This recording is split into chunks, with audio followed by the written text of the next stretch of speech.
Okay, so keeping up the family, the Van Heerden family name, we've got the third generation Robin. She's, yeah, Robs, what are you doing now? Ek is nou in my 3de jaar. Ek swat op Elsenburg in die Kaap en ek is besig om diereproduksie te swat. Okay, and Robs, when did you start your first Nguni, getting your Ngunis together? Toe ek in graad 10 was, dit was 2020, toe vra ek vir 'n koei vir my verjaarsdag.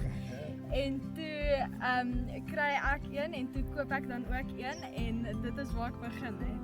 Okay, and Robs, hoekom hou jy van Ngunis? Hoekom het jy met hulle begin boer?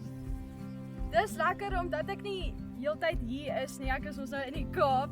Dis 'n bees wat soos, hulle is maklik, hulle is hard, hulle kry nie maklik siektes nie. So dis lekker want hulle is soos maklik om mee te boer.